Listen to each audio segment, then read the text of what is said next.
Bismillahirrahmanirrahim. Assalamualaikum warahmatullahi wabarakatuh. Innal hamdalillah nahmaduhu wa nasta'inuhu wa nastaghfiruh wa na'udzu billahi min shururi anfusina wa min sayyiati a'malina. Man yahdihillahu fala mudilla lah wa man yudlil fala hadiya lah. Ashhadu an la ilaha illallah wahdahu la syarika lah wa ashhadu anna Muhammadan abduhu wa rasuluh sallallahu alaihi wa ala alihi wa ashabihi wa man tabi'ahum bi ihsanin ila yaumiddin wa sallama tasliman katsira. Ya ayyuhalladzina amanu taqullaha haqqa tuqatih wa la tamutunna illa wa antum muslimun. Ya ayyuhan nasu taqu rabbakumul ladzi khalaqakum min nafsin wahidah wa khalaqa minha zawjaha wa batha minhuma rijalan katsiran wa nisaa'a wattaqullaha alladzi tasaaluna bihi wal arham innallaha kana 'alaikum raqiba. Ya ayyuhalladzina amanu taqullaha wa qulu qawlan sadida yuslih lakum a'malakum wa yaghfir lakum dhunubakum wa man yuti'illaha wa rasulahu faqad faza fawzan 'azima. Amma ba'du fa inna asdaqal hadithi kitabullah wa khairal hadi hadi Muhammadin sallallahu alaihi wasallam wa syarral umuri muhdatsatuha fa inna kulla muhdatsatin bid'ah wa kulla bid'atin dhalalah wa kulla dhalalatin finnar. Ma'asyiral muslimin, ma'asyiral muslimat, rahimani wa rahimakumullah. Pertama-tama sekali mari kita bersyukur kepada Allah tabaraka wa taala, Rabbul Izzati wal Jalalah wa Rabbul Jabaruti wal Malakuti wal Kibriyai wal 'Azamah, atas kasih sayang dan rahmat, atas nikmat yang Allah curahkan kepada kita yang sangat teramat banyak,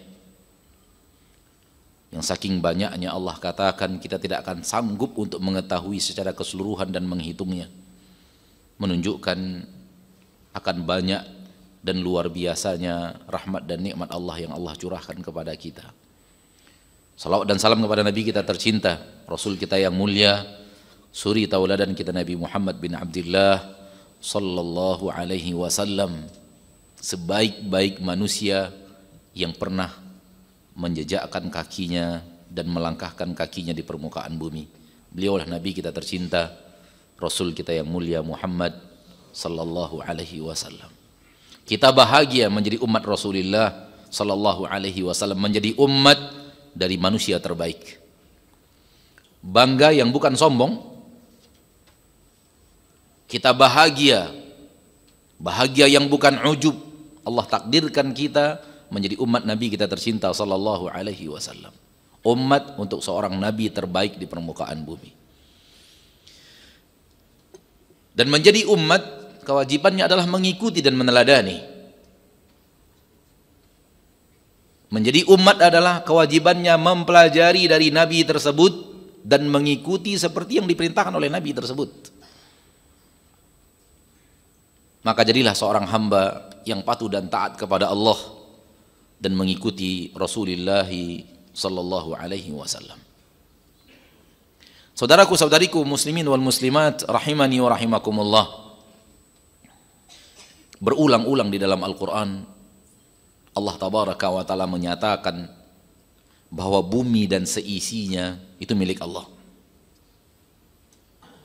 Di dalam puluhan ayat dengan aneka ragam redaksi Allah tabaraka wa taala mengatakan bahwa langit dan bumi adalah milik Allah. Allah tabaraka wa taala berfirman di dalam ayat yang kita hafal, surat Al-Baqarah ayat kursi. Lahu ma fis samawati wa ma fil ardh. Milik Allah seluruh yang ada di langit dan seluruh yang ada di bumi. Tak ada yang milik kita satupun. Semuanya milik Allah tabaraka wa ta'ala Rabbul Izzati wal Jalalah. Allah pemiliknya, Allah penciptanya.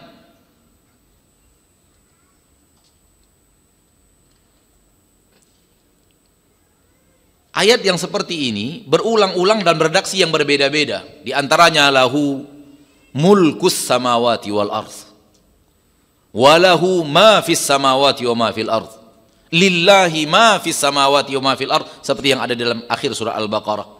Lillahi ma fis samawati wa ma fil ardh, milik Allah seluruh yang ada di langit dan seluruh yang ada di bumi. Kemanapun mata kita menatap kepada sesuatu milik Allah. Takkan ada kita menatap kepada sesuatu yang bukan milik Allah subhanahu wa ta'ala. Inilah makna apa yang dikatakan oleh para ulama, fi kulli syai'in lahu ayah. Segala sesuatu adalah tanda-tanda kebesaran Allah tabaraka wa ta'ala. Tanda-tandanya adanya sang pencipta dalam segala sesuatu. Dan ini makna apa yang dikatakan para ulama, kemanapun kita menatap akan mengarahkan kita kepada Allah. Karena semua yang kita tatap adalah makhluk dan ciptaan Allah subhanahu wa ta'ala. Dan saya ingin mengajak saudaraku-saudariku kaum muslimin dan muslimat rahimani wa rahimakumullah untuk melihat segala-galanya. Tidak hanya langit, bumi, gunung, lautan, pepohonan, itu jelas Allah tabaraka wa ta'ala, sampai baju, sendok, mobil, pintu, teralis besi, itu milik Allah semuanya. Karena semua yang kita lihat walau hasil karya manusia, Allah yang ciptakan. Mobil ciptaan Allah. Allah yang memberikan ilmu kepada mereka untuk pandai membuat mesin, dan bahan baku yang mereka gunakan untuk membuat itu ciptaan siapa? Ciptaan Allah. Saking manusia ini miskinnya, Allah tabaraka wa ta'ala mengatakan, kalian orang yang tak bisa makan kalau kecuali aku beri makan kepada kalian, dan kalian orang yang tidak punya pakaian kecuali saya berikan pakaian kepada kalian. Hadis qudsi riwayat Imam Muslim. Rasulullah SAW bersabda, Allah tabaraka wa ta'ala berfirman, ya ibadi kullukum ja'i'un illa man at'amtuh. Wahai hamba-hambaku, semua kalian orang yang lapar, nggak bisa makan apa-apa kecuali orang yang saya berikan dia makan. Ya ibadi kullukum arin illa man kasautuh. Wahai hamba-hambaku, semua kalian adalah orang yang tak berpakaian, telanjang, illa man kasautuh, kecuali orang yang aku berikan kepadanya pakaian. Shadaqa Rabbul Alamin wa sadaqallahul azim. Silahkan antum lihat menu makanan dimanapun, berapapun panjang hidangan makanan, perhatikan, cari sesuatu yang bukan ciptaan Allah untuk hambanya. Coba cari. Ada sebutir nasi murni karya manusia? Ada selembar daun, dedaunan yang kita makan itu, sayur mayur yang kita makan, ada yang satu lembar murni karya manusia, bukan Allah yang numbuhkan? Ada sepotong daging murni ciptaan manusia? Manusia bisanya apa? Ngolah. Ayam diberi ini, diberi ini, diberi ini, jadilah dia ayam bakar. Diberi ini, jadilah dia ayam goreng, ayam dan semacamnya. Semua itu ciptaan Allah tabaraka wa ta'ala. Sepanjang apapun cari satu butir nasi yang bukan Allah yang berikan karunia itu kepada hambanya, tidak akan ketemu.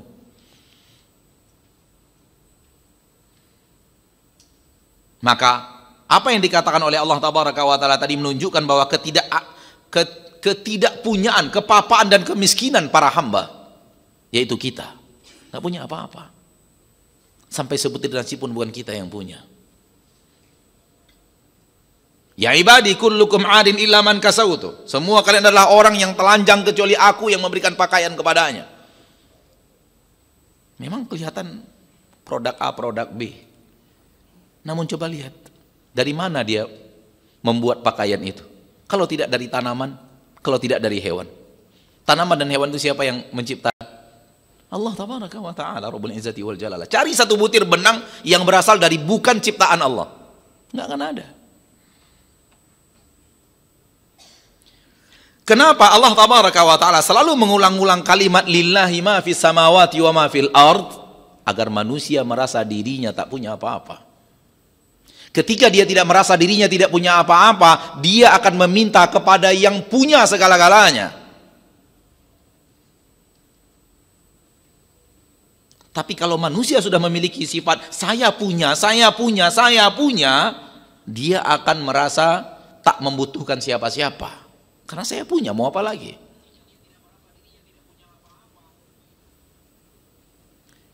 Di dalam Al-Quran surat Al-Alaq, surat Iqra, Allah tabaraka wa ta'ala berfirman, kalla innal insana layatgha ar-ra'ahu istaghna. Sekali-kali tidak, innal insana layatgha, sesungguhnya manusia itu pasti akan melampaui batas. Kapan? Ar-ra'ahu istaghna. Ayat yang ke-6 dan ayat yang ke-7 dari surat Al-Alaq.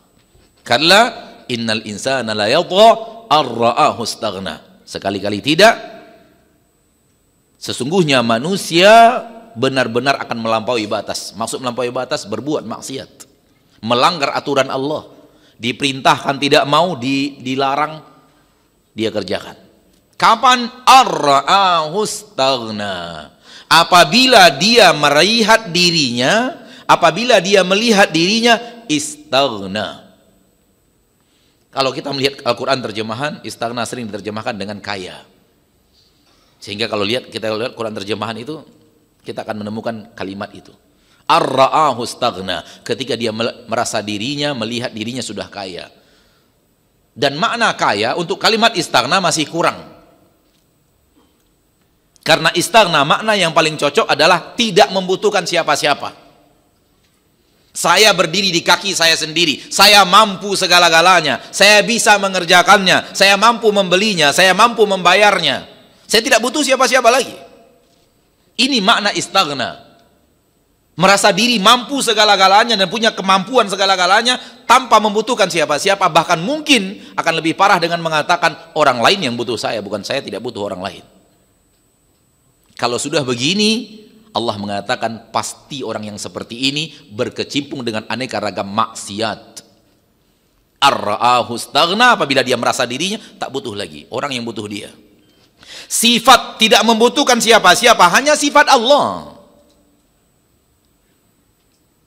Hanya sifat Allah, ma'asyarul muslimin, yang tidak membutuhkan siapa-siapa. Dan seluruh selain dia membutuhkan dia, itu hanya sifat Allah. Itu dia makna firman Allah di dalam Al-Quran, Allahus Samad. Qul huwallahu ahad, Allahus Samad. Apa itu Samadiyah? Samadiyah adalah yang tidak membutuhkan siapa-siapa. Karena ia mampu melakukan segala-galanya dan segala selain dia membutuhkan dia dan tergantung kepadanya.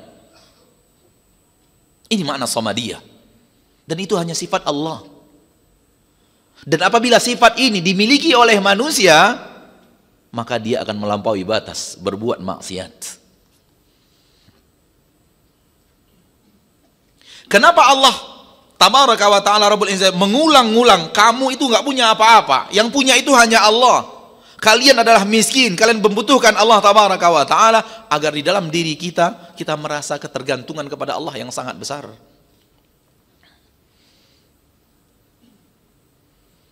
Sehingga kita selalu lujuk kembali kepada Allah, meminta kepada Allah, menengadah kepada Allah tabaraka wa ta'ala, meminta segala-galanya kepada Rabbul Izzati wal Jalalah. Ulama terdahulu, ulama salaf diriwayatkan ketika di rumah istrinya mengatakan bahwa garam sudah habis, minta dulu kepada Allah, ya Allah berikan saya nikmat garam, lalu baru pergi mencari garam. Hadir di dalam diri mereka bahwa semuanya Allah, kalau bukan Allah yang beri, nggak bisa. Betapa seringnya kita ingin mencari sesuatu yang dia adalah milik Allah tanpa meminta kepada Allah. Yang ingin digarisbawahi dari kalimat ulama salaf ini, ketergantungan mereka yang sangat hati mereka kepada Allah dan melihat segala-galanya milik Allah, minta kepada Allah sebelum berusaha mendapatkan apa yang diminta itu. Sampai hal yang sekecil, yang sangat kecil bagi kita, yang mungkin tidak pernah di antara kita mungkin minta garam kepada Allah seumur hidup kita, karena kita merasa kita bisa mendapatkan garam di mana-mana. Tapi ketergantungan orang-orang yang hatinya sudah benar-benar bergantung kepada Allah, begitu biografi hidup yang telah mereka ukirkan. Sampai mereka mengatakan, saya merasakan nikmat Allah dalam setiap tarikan nafas saya. Setiap tarikan nafas saya merasakan ini adalah nikmat Allah. Betapa seringnya kita bernapas seolah-olah itu adalah kemampuan kita. Jawab saya, ma'asyarul muslimin, oksigen yang kita hirup itu karya kita, ciptaan kita, ciptaan manusia, atau Allah yang punya? Bisakah Allah seketika menghentikan oksigen? Akan tapi kita hirup oksigen tanpa merasa bahwa ini adalah nikmat Allah yang sangat besar. Mana yang lebih mulia? Mana yang lebih penting? Dapat nikmat oksigen atau jadi presiden? Hah? Gak jadi presiden gak apa-apa, hidup kita gak jadi presiden gak ada masalah kan? Semua kita gak ada yang jadi presiden kan? Gak ada masalah, aman-aman aja hidup. Coba gak dapat oksigen.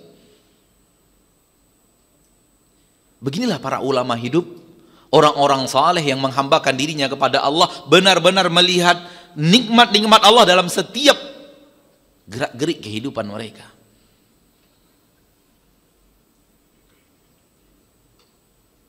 Dan kita di sini atau di mana, Allahu a'lam, ana tidak ingat, ana sampaikan perkataan Rabi' bin Khuthaim ketika dia minta kepada keluarganya memasak masakan lezat, padahal dia sudah lama tidak masak masakan lezat. Lalu kemudian dia ambil masakan lezat itu, dia berikan makan orang gila. Keluarganya marah-marah. Kami kira kami masak masakan lezat untuk engkau makan, karena engkau sudah lama nggak makan makanan lezat kesukaanmu itu. Justru diberikan kepada orang gila. Kata Rabi' bin Khuthaim, saya ingin memberikan kebaikan kepadanya. Keluarganya mengatakan, dia tidak tahu engkau kasih makan apa. Orang gila. Selezat apapun makanan yang dibuat untuknya, dia tidak akan tahu. Kata Rabi', Allah tahu. Allah melihat saya memberikan kepadanya makanan lezat. Begini kehidupan para ulama, para orang-orang saleh yang selalu bergantung kepada Allah dan berinteraksi dengan Allah tabaraka wa ta'ala Rabbul Izzati wal Jalalah. Ini poin yang pertama. Poin yang kedua, kita ambil dari surat Saba, ayat yang ke 22 dan 23. A'udzu billahi minasyaitonir rajim. Qul ud'u alladhina za'amtum min dunillahi la yamlikuna mithqala dzarratin fis samawati wala fil ard wa ma lahum fihima min syirk wa ma lahu minhum min dhahir wa la tanfa'u syafa'atu 'indahu illa liman adina lah. Yang artinya, katakan wahai Nabi,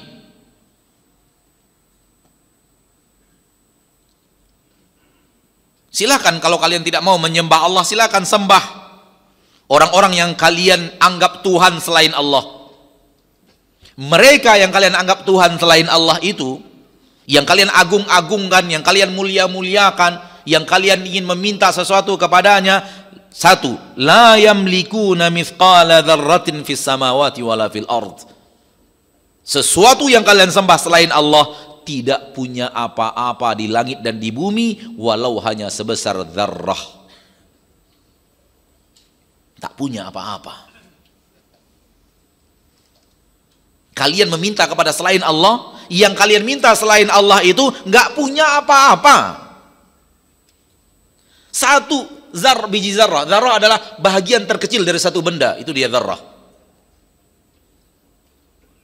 Apa nama sebuah bahagian terkecil dari suatu benda yang dikenal oleh manusia namanya? Sebutkan. Dulu disebut atom, sekarang disebut nano, entah apa lagi Anda nggak tahu. Itu benda terkecil yang diketahui oleh manusia. Itulah makna zarrah, hal yang terkecil dari suatu benda. Semua mereka tak punya apa-apa, walau hanya sebesar zarrah. Tak punya apa-apa, semua milik Allah. Wa ma lahum fihi ma min syirk. Mereka juga tidak berserikat dengan Allah. Mungkin memang tidak punya, namun Allah berserikat dengannya, menjadikannya partner untuk sesuatu di alam semesta. Enggak juga. Wa ma lahu minhum min dhahir. Mereka juga tidak menolong Allah. Punya tidak, berpartner tidak, nolong pun tidak. Nasib siapa ini? Seluruh selain Allah. Seluruh selain Allah tidak punya apa-apa, tidak bersekutu dengan Allah, berpartner tentang sesuatu yang ada di langit dan di bumi, juga tidak menolong apapun untuk Allah melakukan apa yang Allah lakukan di langit dan di bumi. Enggak. Allah yang punya segala-galanya. Allah tidak punya sekutu dalam melakukan apa yang ia akan lakukan di langit dan di bumi, dan Allah tidak pernah butuh pertolongan siapapun di langit dan di bumi untuk melakukan apa yang ada di langit dan di bumi ini. Sudah 3, tidak punya apa-apa. Yang terakhir, wala tanfa'us syafa'atu indah illa liman adinalah. Dia pun tak mampu menolong kalian di sisi Allah.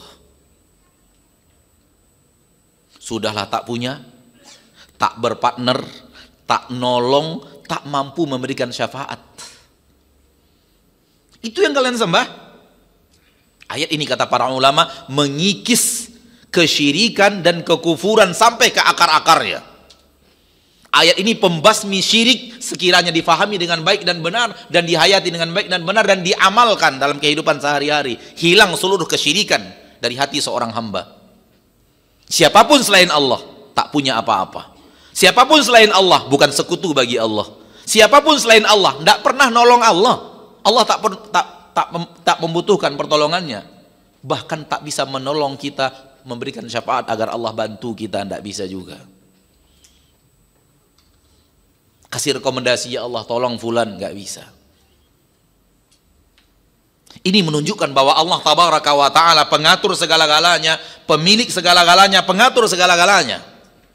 Ini akidah yang terpatri dalam akidah seorang mukmin, dan wajib terpatri di dalam akidah seorang mukmin hal yang seperti itu, bahwa Allah lah pemilik segala-galanya, Allah lah subhanahu wa ta'ala pengatur segala-galanya. Tak ada seorang pun, siapapun selain Allah subhanahu wa ta'ala melakukan itu. Ayat berikutnya di dalam surah Al-An'am, ayat yang ke-17. Rabbuna tabaraka wa ta'ala berfirman, wa iyyamsaska Allahu bidurrin fala kashifa lahu illa hu wa iyyamsaska bi khairin fahuwa ala kulli syai'in qadir. Apabila Allah memberikan kepadamu sebuah mudarat, apabila Allah memberikan kepadamu sebuah mudarat, berarti yang memberikan mudarat dalam hidup kita, sesuatu yang tidak kita sukai datang adalah siapa? Allah. Fala kashifa lahu illahu. Tak ada yang bisa mengangkat mudarat itu dari dirimu kecuali Dia.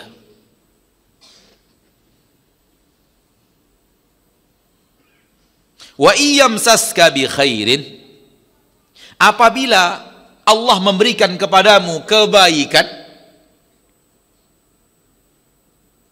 fala radda li fadlih fahuwa ala kulli syai'in qadir, maka Allah maha bisa atas segala sesuatu. Di sini kaidah berikutnya, mudarat dan manfaat di tangan Allah. Mudarat dan manfaat adalah sesuatu yang dirasakan hamba, sesuatu yang tidak dia sukai datang disebut mudarat, sesuatu yang dia cintai datang kepadanya disebut apa? Manfaat. Dan Allah tidak pernah menciptakan keburukan. Ini akidah ahlu sunnah. Buruk karena Anda merasa itu Anda tidak suka datangnya, maka Anda sebut buruk.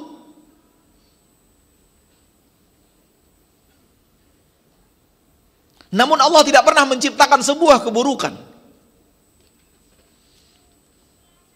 yang Allah lakukan kalau tidak kasih sayang, kalau tidak keadilan. Ketika Anda diadili dengan keadilan Allah, kemudian Anda merasa yang Anda terima sesuatu yang tidak Anda sukai, namanya mudarat. Jadi mudarat nisbi, bergantung kepada bagaimana Anda melihatnya. Bahkan tidak jarang orang melihat rahmat adalah mudarat. Contoh, dia mau dagang, ternyata hujan lebat nggak jadi dagang. Bagi dia, pandangan dia, hujan itu bagi dirinya adalah mudarat. Padahal siapa yang mengatakan hujan adalah mudarat? Hujan adalah rahmat. Tapi tak jarang manusia salah pandang, sehingga rahmat yang Allah berikan dia pandang mudarat. Kenapa? Disebabkan dia sedang membutuhkan tidak hujan. Dia pergi berdagang, biasanya berdagangnya keliling, hujan lebat, akhirnya dia harus berteduh, dan orang pada berteduh dan pada diam di rumah. Akhirnya dagangan malam itu nggak laku. Bin nisbah dengan dirinya, dia menganggap hujan itu baginya adalah mudarat yang datang pada hari itu. Namun apakah hujan itu adalah mudarat? Tidak mudarat. Hujan itu adalah rahmat. Neraka, mudarat bagi yang ada di neraka. Sementara neraka itu adalah keadilan Allah. Allah ketika melakukan keadilan, saudari kaum muslimin, gak ada yang salah. Bahkan keadilan itulah hal yang harus terjadi dan harus diwujudkan. Namun ketika yang diadili, dihukum dengan keadilan yang tidak ada kezoliman di dalamnya sedikit pun, dan itu yang Allah lakukan, ternyata dia dihukum masuk neraka, na'udzubillahi min dzalik, baginya neraka adalah mudarat. Sementara neraka itu sendiri ciptaan Allah, adalah keadilan Allah. Dan ini banyak kaum muslimin yang kurang bisa memahami. Sebahagian kaum muslimin ya, kenapa ada neraka? Manusia bertanya dan mempertanyakan kenapa ada neraka. Akhi fiddin, kenapa Anda tidak bertanya kenapa ada penjara di permukaan bumi? Kenapa Anda tidak bertanya adanya penjara di permukaan bumi? Untuk apa penjara dibuat orang? Menghukum para kriminal. Betul tidak? Kenapa kita tidak merasa penjara itu? Kenapa ada penjara? Kenapa enggak usah ada penjara aja di permukaan bumi gitu? Penjara tempat dihukumnya orang-orang yang berbuat jahat, berbuat zalim, pembunuh, dan yang lainnya, perampok. Dan kita tidak pernah merasa penjara itu adalah hal yang buruk. Semua kita merasakan bahwa penjara perlu untuk menghukum orang-orang yang seperti itu. Nah, kaidah sama dengan neraka. Kenapa Anda di dunia masalah penjara Anda tidak bertanya kenapa ada penjara? Urusan Allah membuat neraka, lalu Anda tanya kenapa ada neraka? Kita katakan jawabannya sama, untuk menghukum para kriminal secara syariat. Disuruh mengibadati Allah, dia menyembah matahari. Disuruh mengibadati Allah, dia menyembah nabi. Disuruh mengibadati Allah, dia menyembah wali. Disuruh mengibadati Allah, dia menyembah sapi. Dihukum oleh Allah. Dikasih nikmat, dicurahkan nikmat, justru meminta kepada selain Allah dan memuja dan memuji selain Allah dan melupakan Allah tabaraka wa ta'ala. Maka mudarat dan manfaat, kebaikan dan mudarat itu binisbah manusia yang memandangnya. Allah tidak pernah menciptakan keburukan. Rasulullah SAW bersabda dalam hadis, wasyarru laisa ilaik, keburukan tidak dinisbatkan kepada engkau ya Rabb. Wasyarru laisa ilaik, Allah tidak pernah menciptakan keburukan. Keburukan dan kebaikan sudut pandang manusia kepada sesuatu yang datang menimpa kepadanya. Baik, kita kembali kepada ayat. Allah tabaraka wa ta'ala mengatakan, kalau engkau didatangkan keburukan kepadamu, tak akan ada yang bisa mengangkat keburukan itu kecuali Allah. Sama saja, kalau Allah berikan kepadamu kebaikan, yang bisa mengangkat kebaikan itu dari dirimu Allah juga.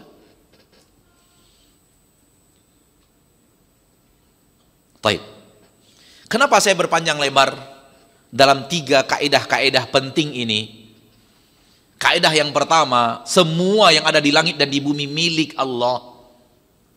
Kaidah yang kedua, ayat yang ada dalam surat Saba tadi, semua selain Allah tak punya apa-apa, tak memiliki sekutu bersamaan dengan Allah, tak menolong apapun Allah dalam menjalankan semua yang ia perbuat di langit dan di bumi, bahkan tidak mampu memiliki pertolongan di sisi Allah, memberikan syafaat agar diberikan rahmat dan yang lainnya kepada seseorang.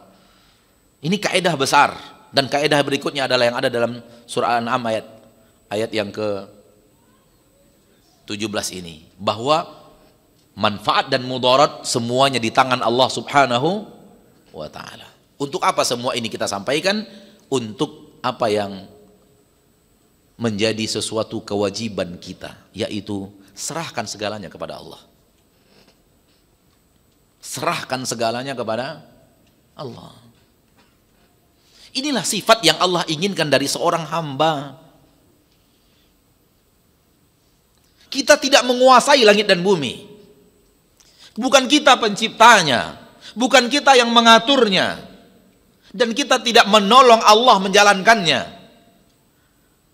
Kita hanya menjalankan apa yang Allah yang inginkan di langit dan di bumi. Oleh karena itu, seorang hamba dilarang memiliki sifat penguasa.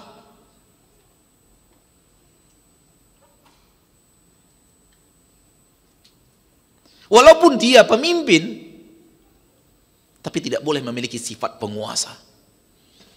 Ini punya saya, ini wilayah kekuasaan saya penguasa daerah itu.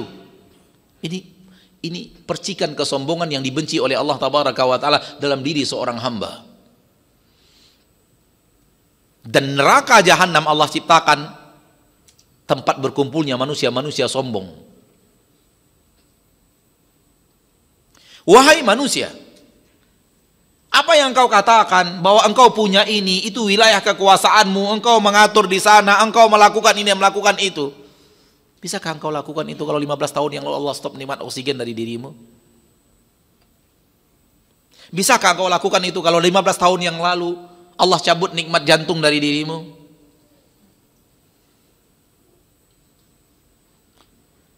Kesombongan-kesombongan manusia yang luar biasa karena dia lupa semua itu milik Allah, semua itu Allah yang ngatur, dia hanya nerima.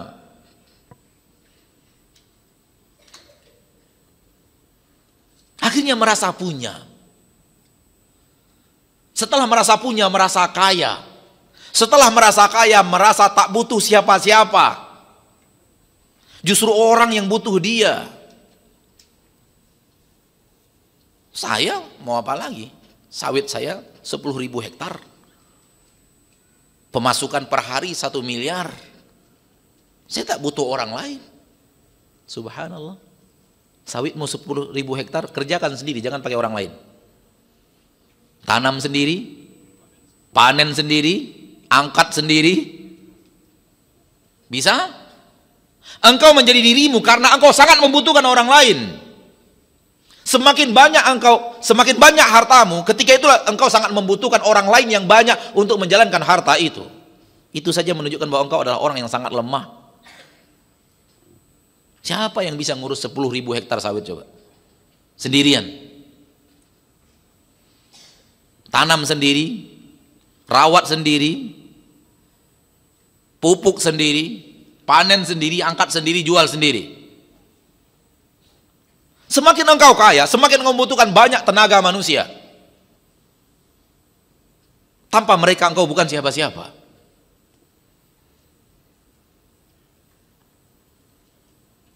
Maka sifat seorang hamba adalah merendah, tawadhu', tidak merasa diri penguasa, tidak merasa diri pemilik, tidak merasa diri pengatur.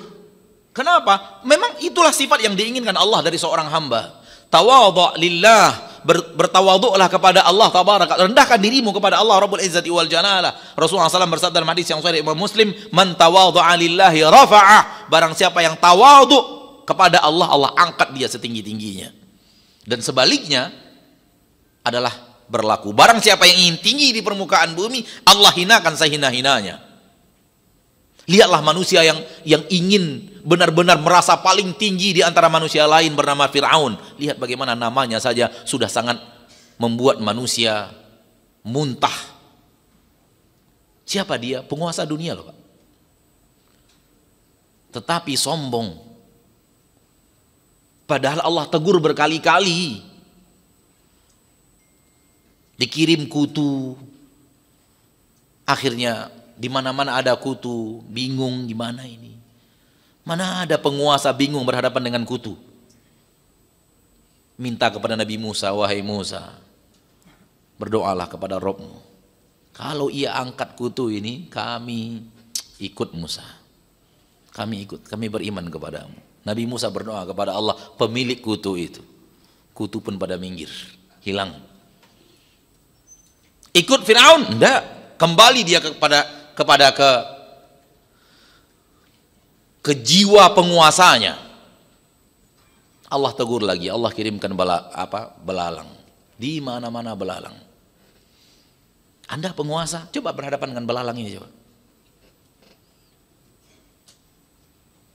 Kalau memang Anda penguasa, belalang apa? Cuma belalang bisa diatur.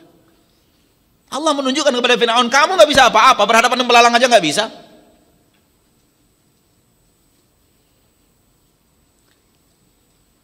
Kaum Ad merasa diri kaum yang terkuat di permukaan bumi, Allah hancurkan hanya pakai angin. Allah tidak kirim tentara-tentara yang lain, Allah hanya kirim angin hancur.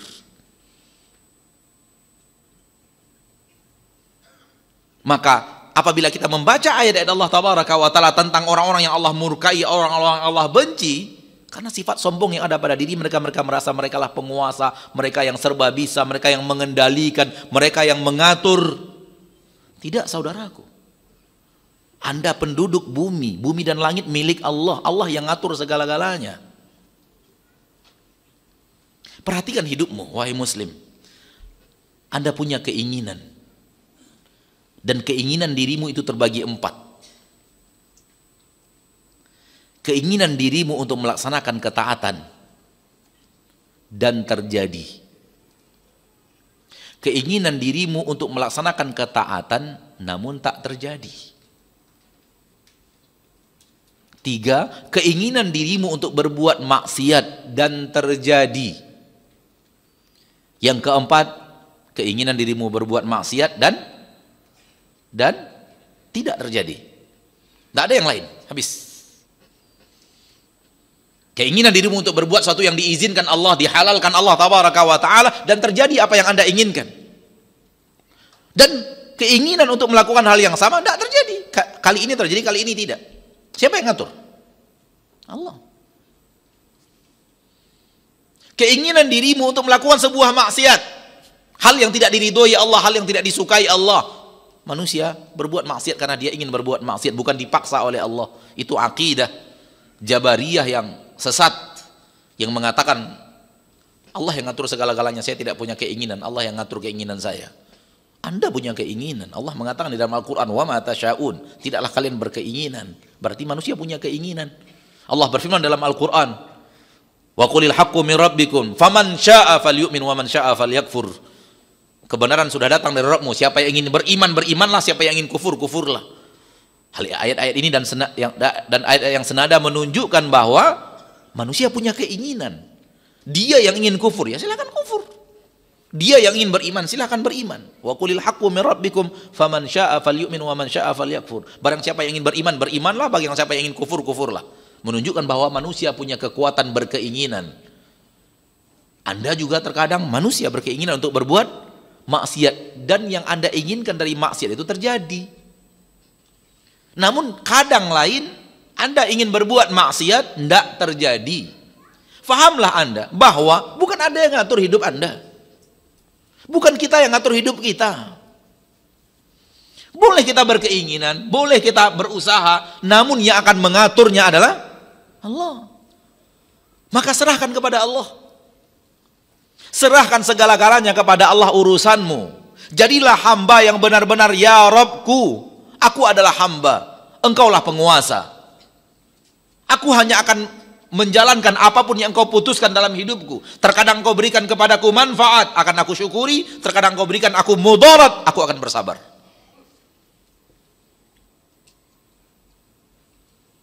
Dan usahakanlah kita selalu memiliki sifat yang seperti ini.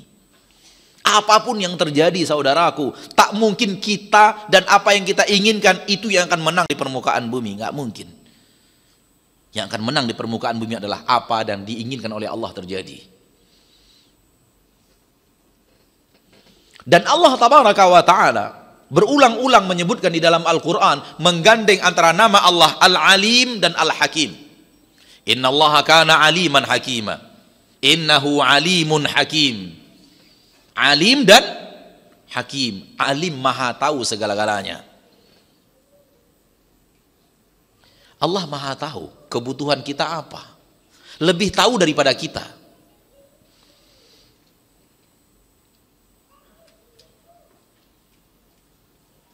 Oleh karena itu di dalam ayat surah Al-Baqarah ayat sekian, saya tidak hafal ayat keberapa, Allah mengatakan kadang-kadang kalian menginginkan kebaikan, kalian inginkan sesuatu yang menurut kalian kebaikan, padahal itu buruk untuk kalian.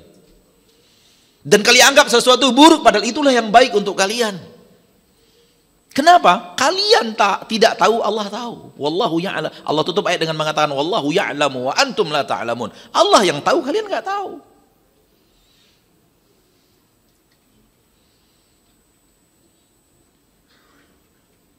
Maka seorang hamba hidup dengan sifat menyerahkan segala-galanya kepada Allah. Biarkan Allah yang mengatur apa yang Allah inginkan untuk diri saya. Tapi ini tidak menafikan ikhtiar. Faham? Ini tidak menafikan usaha ke arah yang kita anggap baik. Saya hanya berbicara di poin di atasnya. Adapun berikhtiar diperintahkan Allah. Menurut kita itu yang baik yang kita lakukan dan jalannya adalah jalan yang diizinkan Allah, laksanakan.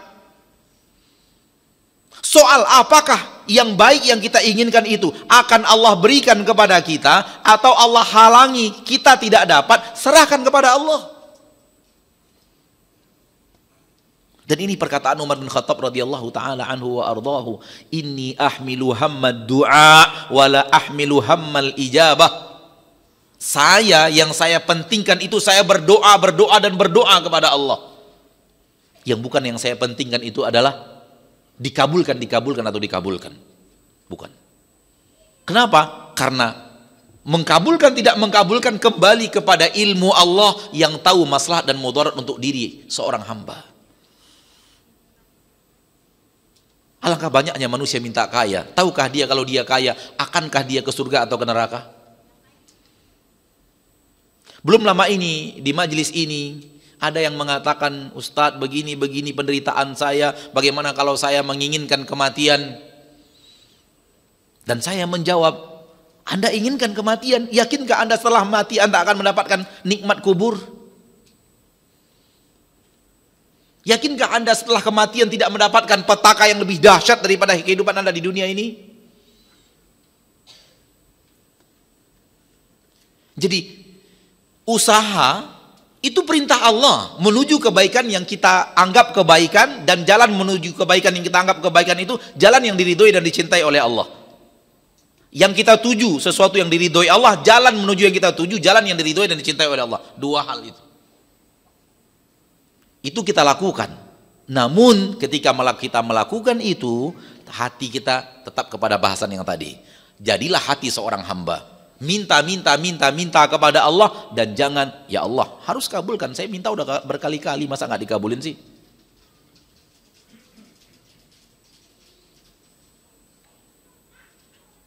Biarkan Allah. Allah alim, lebih tahu siapa kita. Lebih tahu manfaat dan mudarat untuk kita.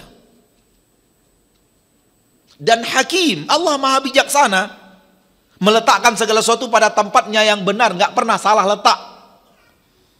Memberikan sesuatu kepada orang di pemberian yang benar, nggak pernah salah beri. Yang seharusnya kaya dimiskinkan, seharusnya miskin dikaya, nggak pernah. Allah melakukannya sesuai dengan keadilan Diletakkan segala sesuatu pada tempatnya yang benar, pada orang yang benar, di waktu yang benar. Lihatlah Nabi kita tercinta Muhammad SAW. Allah perjalankan dari Madinah menuju Mekah di tahun ke-6 Hijriyah dalam berihram. Bagi siapa di antara kita yang pernah berumroh atau berhaji, tahu ribetnya pakai ihram. Apalagi untuk pertama kali. Hanya 2 lembar pakaian, satu di bawah, satu di atas. Perjalanan dari Mekah Madinah, jalan kaki, sebagian para sahabat, sebagian di atas unta. 10 hari 10 malam baru sampai ke Mekah. Rasul berjalan bersama para sahabatnya, 1.700 orang. Ketika sudah sampai di Mekah, Allah suruh kembali ke Madinah. Di perang Hudaybiyah. Apa yang dilakukan Rasul? Ya terserah Allah. Allah perintahkan saya berangkat, berangkat.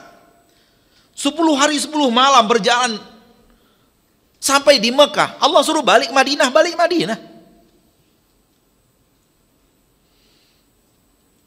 Coba kira-kira kita suatu saat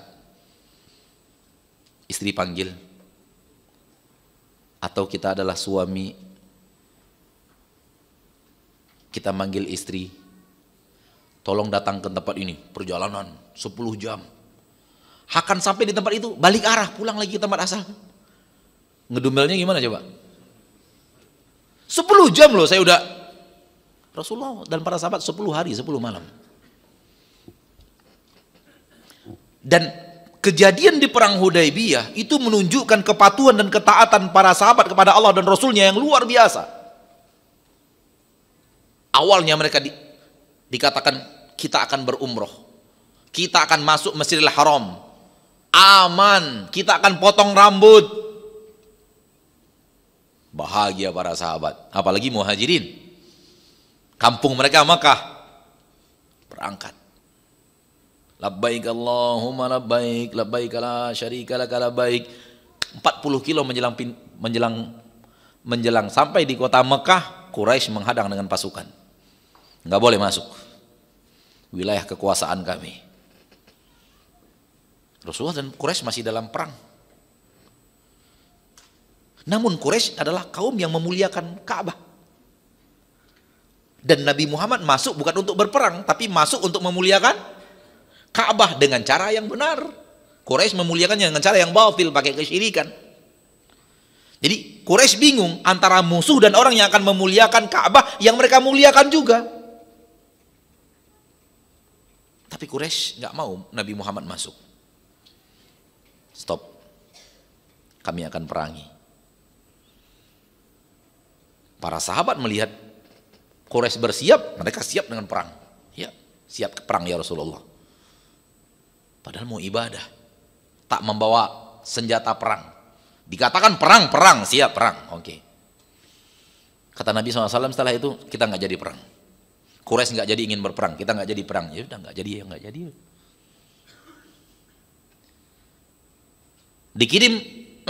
Dikirim siapa? Utsman, delegasi untuk berdiskusi dengan Quraisy. Dapat kabar Utsman terbunuh.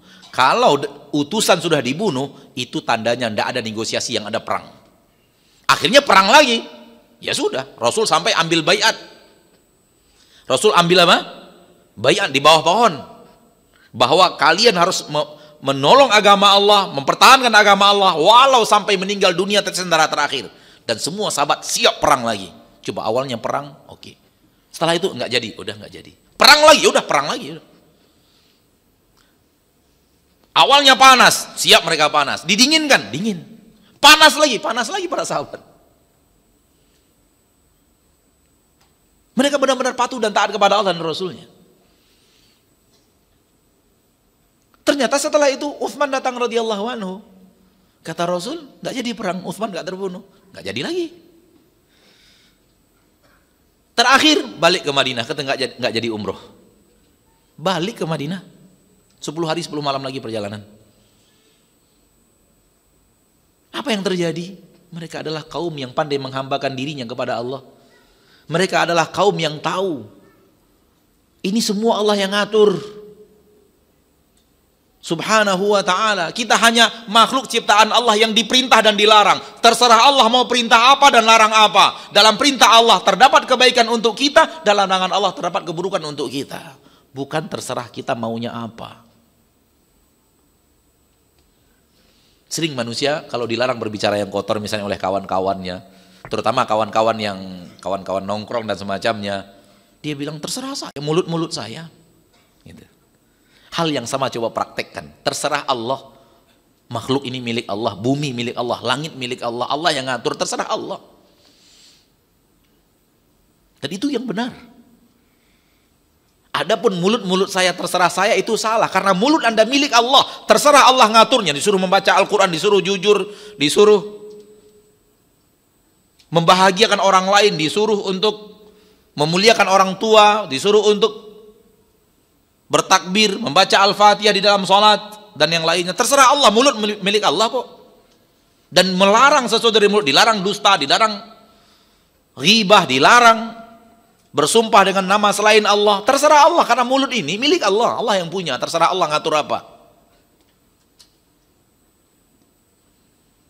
Ini dia sifat seorang hamba. Kalau ingin menjadi hamba, hidup akan nyaman. Kenapa? Ya sudah, kita hanya menjalani apa yang Allah putuskan. Kita minta, ya Allah begini, begini, begini. Allah kabulkan, alhamdulillah. Berarti Allah putuskan kebaikan. Allah tidak kabulkan, ya sudah, kita jalani apa yang Allah tidak kabulkan dari permintaan kita. Oleh karena itu Nabi SAW mengatakan, jangan kalian isti'jal di dalam berdoa. Apa itu isti'jal? Dia katakan, saya sudah berminta, saya sudah meminta, saya sudah minta, namun sampai sekarang belum dikabulkan juga. Saya punya kenalan di kota Pekanbaru, seorang orang tua yang punya anak pertama cewek, kedua cewek, ketiga cewek. Mulai dia minta kepada Allah, ya Allah, minta saya anak cowok ya Allah, saya butuh anak cowok. Lahir anak yang keempat, cewek lagi. Ya Allah minta cowok, ya Allah minta cowok. Hamil istrinya, lahir anak yang kelima, cewek lagi. Akhirnya pergi umroh, minta kepada Allah di Raudhah, ya Allah minta anak cowok ya Rob, walau doyan berantem tak apa-apa. Allah kasih. Allah kasih Pak. Maksa Allah. Ya Allah kenapa kau belum kabulkan juga doaku? Kasih ya Allah. Udah bertahun-tahun saya minta anak cowok nggak dikasih. Ya sudah, mau dikasih anak cowok suka berantem pun nggak apa-apa. Saya terima ya Allah. Benar Allah kasih. Itu anak kalau sudah di kantor polisi pasti berantem. Nggak ada urusan yang namanya mencuri, urusan yang lain nggak ada, nggak pernah. Urusan berantem dari SD sampai SMA. Akhirnya pergi umroh bareng saya, merevisi doa. Iya, saya tahunya karena beliau cerita, saya umroh ini Ustadz, merevisi doa saya. Datang lagi ke Raudhah, ya Allah, ya Allah. Ya akhi, biarkan Allah yang ngatur. Jangan paksakan kehendak kita kepada Allah. Siapapun di antara kita sekarang ini yang sudah punya istri, sudah punya suami, belum punya anak, biarkan Allah yang ngatur. Serahkan kepada Allah. Betapa seringnya kita merasa dizolimi oleh Allah ketika Allah tidak berikan anak. Mana nikmat oksigen? Mana nikmat mata, mana nikmat jantung, mana nikmat darah, mana nikmat tulang, mana nikmat makanan, mana nikmat minuman, mana nikmat beragama Islam. Hilang gara-gara anak aja. Lalu merasa Allah menzolimi kita. Allah kasih orang lain sementara Allah tidak kasih kita. Sering seperti itu. Subhanallah. Allah hidupkan dirimu, bukan itu nikmat yang sangat besar. Allah jadikan engkau adalah seorang muslim dan muslimah, bukan itu nikmat yang sangat besar. Kenapa hilang nikmat-nikmat besar itu hanya karena keinginan kita tidak dikabulkan Allah? Maka serahkan kepada Allah tabaraka wa ta'ala Rabbul Izzati wal Jalalah. Dan yakinlah di saat Allah memberikan mudarat kepada dirimu, ada beberapa hal yang harus Anda lakukan. Pertama, serahkan kepada Allah, ini keputusan Allah. Dua, jangan ngedumel. Jangan ndak ridho, saya nggak suka, saya protes dengan. Tiga, yakini bahwa di balik ini ada suatu hikmah yang Allah inginkan. Ada sesuatu yang Allah inginkan. Jadikan yang keempat, jadikan dia introspeksi diri. Mungkin ada dosa saya, Allah tegur dengan musibah ini sehingga saya harus berbenah. Dan yakini ketika Anda bersabar, Allah ingin memberikan kebaikan-kebaikan yang besar kepadamu setelah itu, baik di dunia atau di akhirat. Sehingga ketika diberikan mudarat, seorang hamba siap. Jadi manfaat dan mudarat di tangan Allah, Allah yang ngaturnya. Langit dan bumi milik Allah, termasuk kita milik Allah. Terserah Allah mau atur apa, kita hanya menjalankan apa yang menjadi keputusan Allah subhanahu wa ta'ala.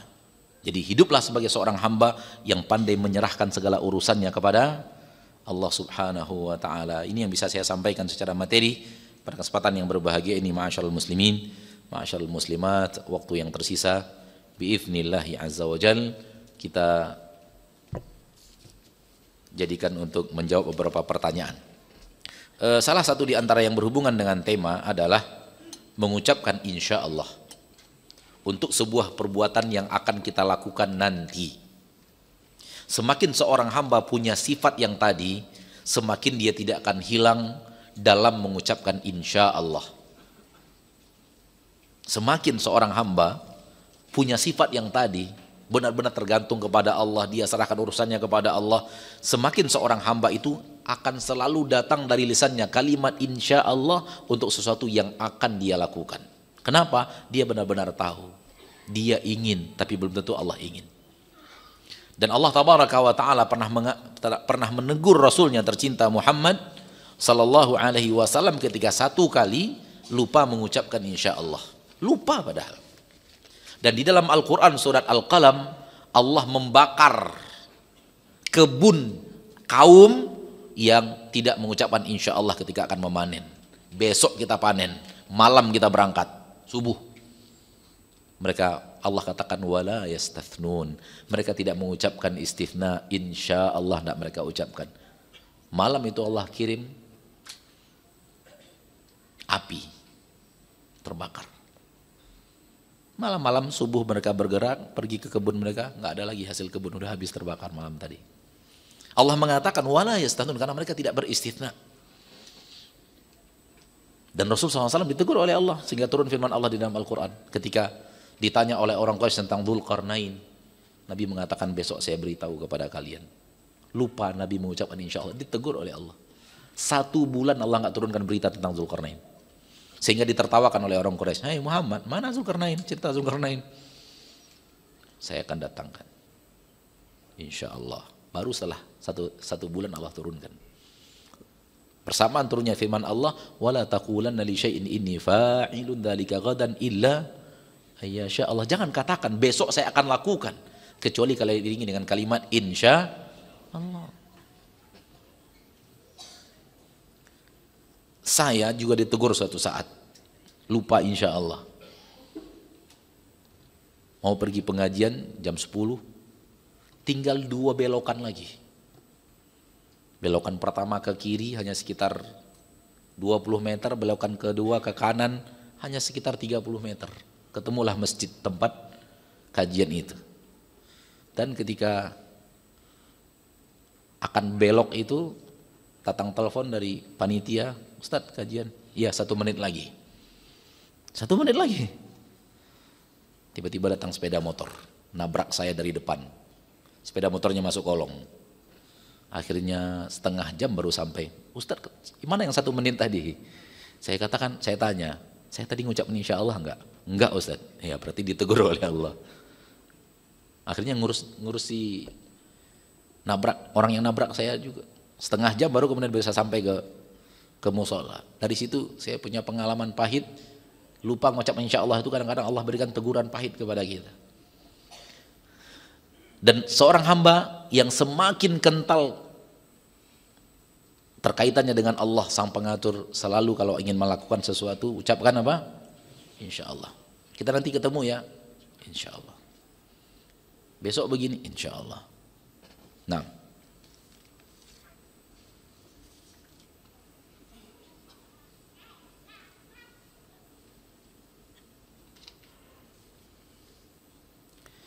apakah keutamaan berserah diri kepada Allah? Keutamaannya Banyak sekali di antaranya Anda hidupnya nyaman. Apapun yang Allah mau, Allah lakukan kepada diri kita dan siap. Sehingga kita jauh daripada sifat tasakhut, marah dan benci kepada keputusan Allah. Keluar dari sifat seorang hamba. Kemudian kita yakin bahwa apapun yang Allah tabaraka wa ta'ala berikan kepada kita, walau sesuatu yang kita inginkan suatu saat pasti Allah angkat. Sehingga dalam menjalani musibah itu pun kita tetap tenang. Kita berhusnudzon Allah tabaraka wa ta'ala pasti akan memberikan yang terbaik setelahnya. Karena Allah berjanji, fa inna ma'al usri yusra, inna ma'al usri yusra. Sehingga hidup itu tenang. Dan hidup itu tidak rakus. Kenapa? Kata kita berikhtiar, keputusan di tangan Allah. Dan rakusnya manusia terhadap sesuatu yang dia inginkan kadang merusak agamanya. Dan itu yang Rasul katakan. Tidaklah dua serigala yang sedang lapar dikirim kepada seekor kambing lebih merusak dibanding dua sifat manusia merusak agamanya. Tamak terhadap harta dan tamak terhadap jabatan dan pangkat di tengah manusia. Dua ketamakan ini merusak agama manusia lebih parah daripada dua ekor serigala merusak seekor kambing. Dua serigala yang sedang lapar. Dan semua itu tidak akan terjadi bagi hamba yang pandai berserah diri kepada Allah Subhanahu wa ta'ala.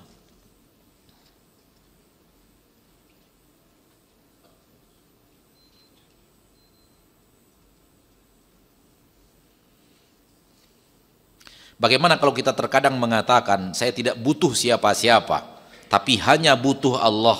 Apakah itu diperbolehkan? Enggak bisa. Antum merasa tak butuh siapa-siapa walaupun hanya Allah saja, kemudian tak butuh siapa-siapa selain Allah. Maknanya butuh Allah itu Allah yang akan mengatur melalui hamba-hambanya, dan Anda butuhkan hamba itu. Oleh karena itu ikhtiar diwajibkan. Karena Allah akan mengatur segala-galanya melalui hambanya.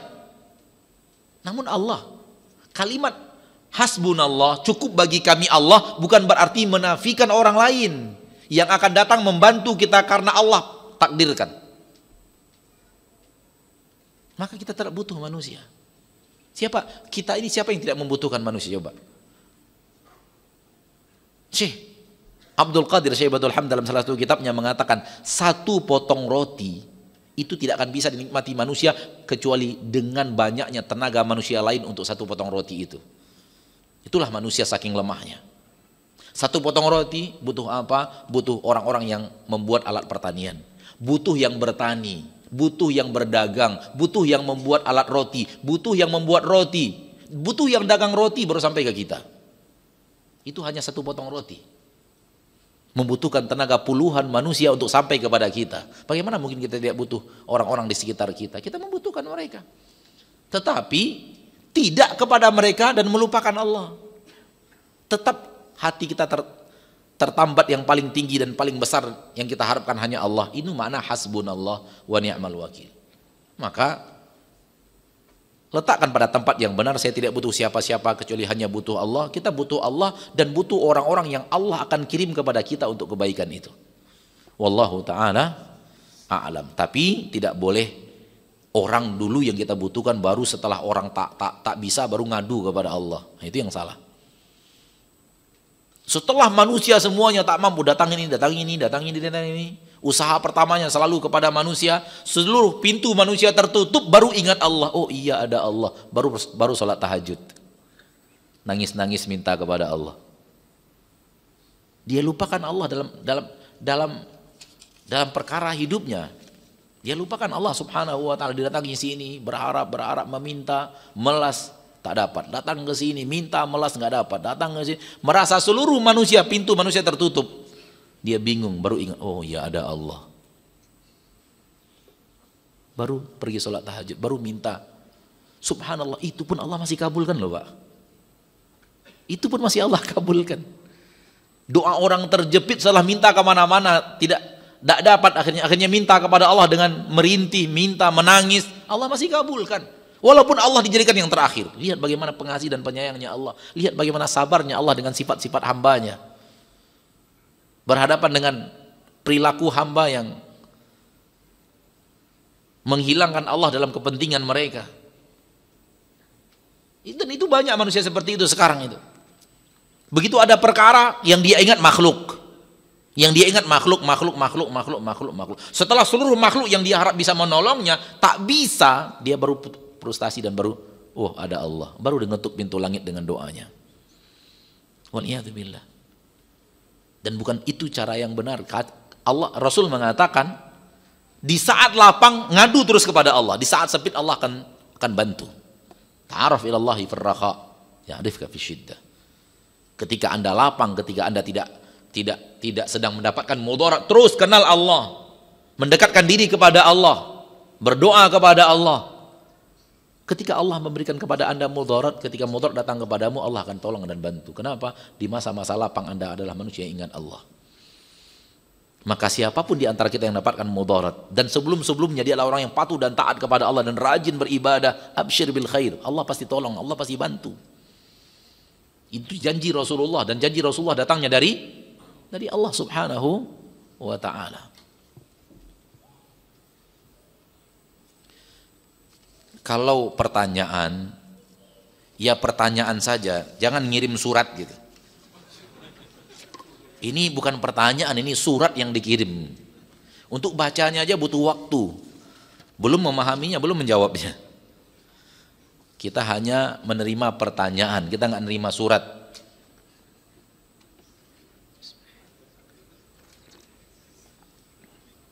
Pertanyaan sebesar itu kan mungkin bisa disimpulkan dalam pertanyaan ringkas, 2 baris, 3 baris, intinya saja. Namun harus baca semuanya, Masya Allah.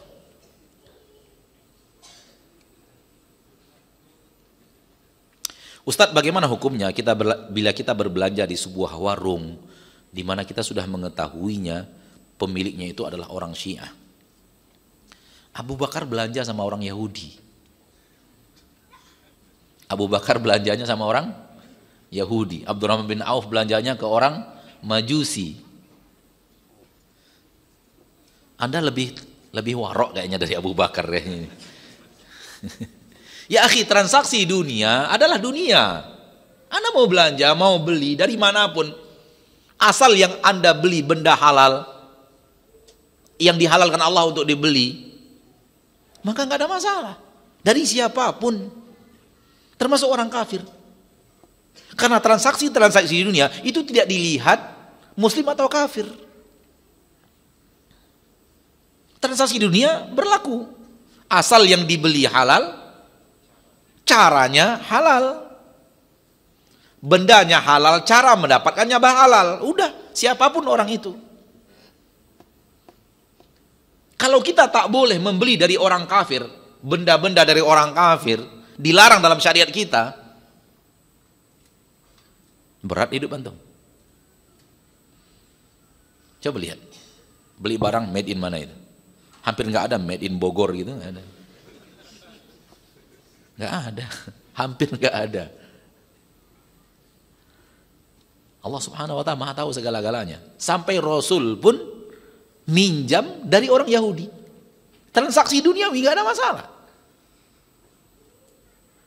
Bukankah orang Yahudi hasil dari perniagaannya dia jadikan untuk mengibadati selain Allah? Bukankah orang Nasrani, orang Majusi, hasil daripada perniagaan mereka akan jadikan untuk menyembah selain Allah? Tapi tetap Nabi dan para sahabat bertransaksi, tak menghalangi itu. Oleh karena itu sering ada di Indonesia ini seruan boikot produk ini karena berasal dari sini, karena mereka, subhanallah,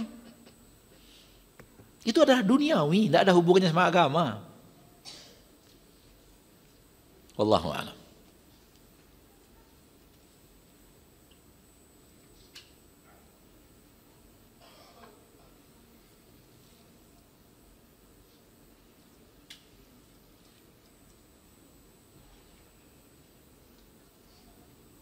Ustadz, mohon doanya dan mohon motivasinya agar selalu istiqamah di zaman fitnah.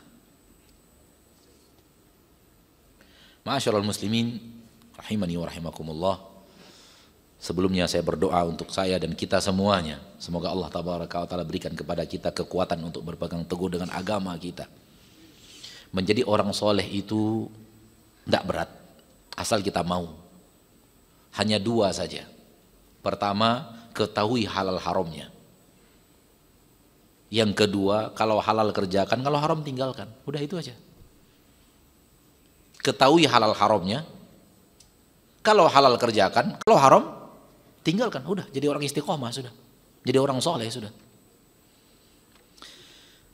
Syaitan mungkin akan datang kepada kita. Syaitan mungkin akan datang kepada kita menganggap jadi orang soleh itu ribet. Jadi orang soleh itu susah. Yang mengatakan susah siapa? Hanya 2 poin tadi kok. Ketahui dulu halal haramnya. Jangan asal mau kerjakan, nanti cari halal haramnya. Sering kita kebingungan setelah mengerjakan yang haram kemudian baru cari hukumnya ternyata haram, mundur susah. Maka sebelum maju, tanya dulu halal haramnya. Cari dulu halal haramnya. Tak tahu tinggal tanya.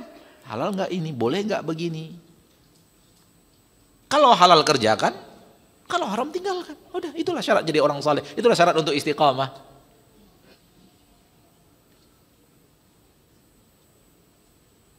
Namun sebagai seorang manusia, terkadang kita memiliki sifat manusiawi, yaitu bersalah. Akan tetapi sifat seorang mukmin yang bersalah adalah tak kontinu di dalam kesalahan, tidak berkesinambungan dalam kesalahan yang sama, kerjakan itu setiap hari. Enggak, itu bukan sifat orang mukmin. Jatuhnya kepada kesalahan tidak sifatnya kontinu. Maka saya berdoa kepada Allah Tabaraka wa Ta'ala agar Allah berikan kepada kita istiqamah hingga akhir hayat. Dan nasihat penting lainnya adalah memilih teman, memilih tempat duduk, dan dengan siapa kita duduk. Karena itu punya pengaruh yang besar dalam hidup seorang hamba. Kalau dia pandai memilih teman yang baik, maka teman-teman yang baiknya akan mengajaknya kepada kebaikan dengan izin Allah. Tapi kalau dia duduk bersama teman-teman yang tidak baik, maka teman yang tidak baiknya itu akan memberikan sifat tidak baik itu kepada dirinya tetap dengan izin Allah. Karena Allah yang mengatur segala-galanya. Oleh karena itu Nabi dalam hadis yang sahih dari Imam Bukhari dan Muslim dari Ibu Musa al-Asy'ari mengatakan bahwa contoh permisalan bagi seorang teman duduk yang baik adalah bagaikan duduk bersama pedagang parfum. Tapi kalau teman yang jahat bagaikan duduk bersama si pandai besi. Penjual parfum aromanya wangi dan mungkin dia kasih kita parfumnya atau kita beli dari dia parfum itu. Adapun si pandai besi, mungkin baju kita terbakar dengan percikan api, minimal aroma buruk, aroma busuk dari besi yang terbakar hangus itu pun sampai ke hidung kita. Rasul memberikan perumpamaan seperti itu. Dan agama kita, kata Nabi SAW dalam sebuah hadis yang lain dari Bukhari dan Muslim, agama kita tergantung siapa teman kita. Maka di zaman kita sekarang ini juga perlu diperhatikan siapa teman. Termasuk teman di grup WhatsApp. Harus diperhatikan. Terkadang kita kurang mawas sehingga berteman dengan alumni SMA ... Ya sudah, terikat dengan kealumnian. Siapa yang ada di sana beraneka ragam. Sehingga perkataan-perkataannya membuat kita tergerak untuk maksiat, atau sesuatu yang dikirim membuat kita melihat maksiat. Hentikan saudaraku. Hidup ini hanya sebentar. Sebentar lagi dunia akan kiamat, sebentar lagi akhirat akan datang. Wallahu a'lam.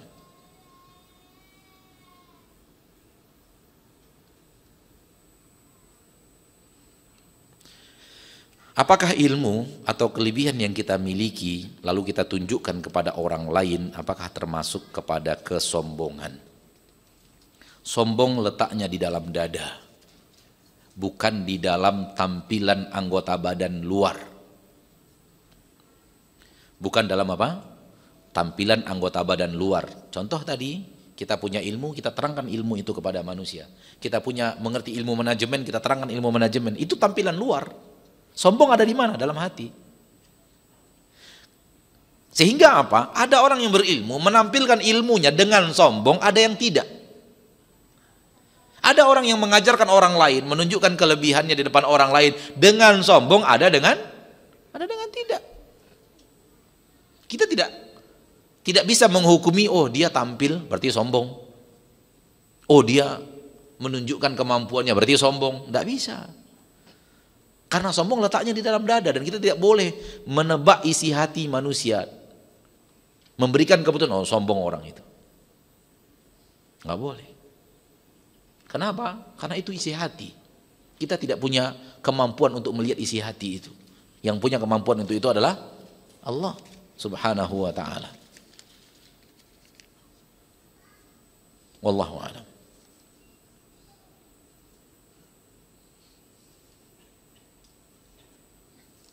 Apa ini sudah?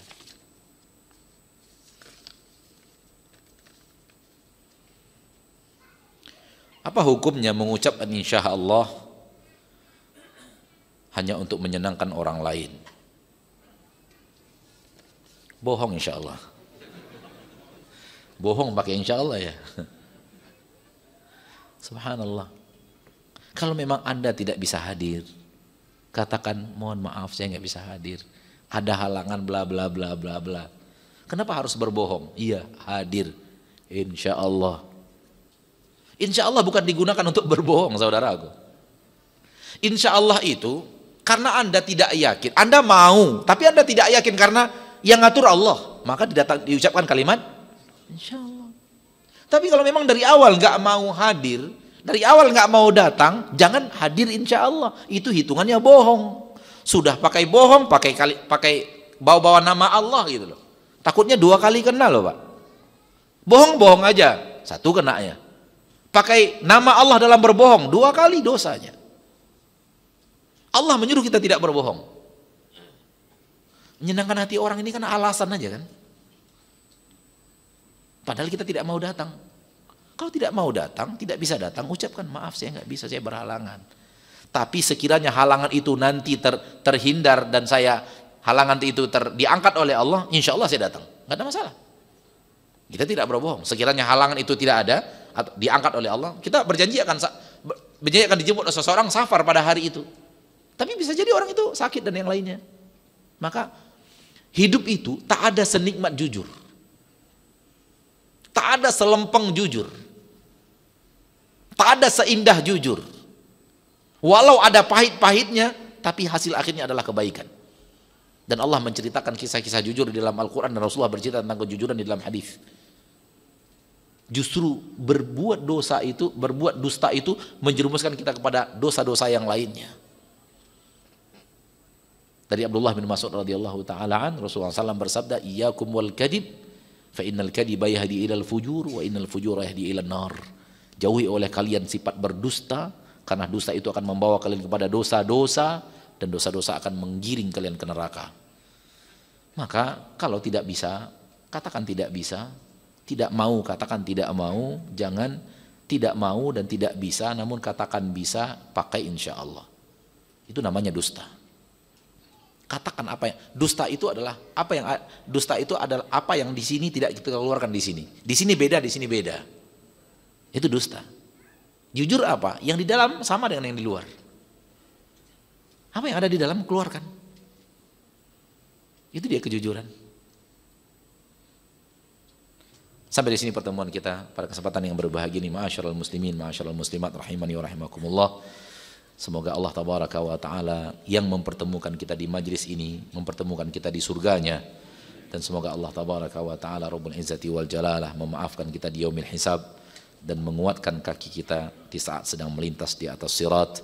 Subhanakallahumma wa bihamdika, asyhadu an la ilaha illa anta, astaghfiruka wa atubu ilaik. Assalamualaikum warahmatullahi wabarakatuh.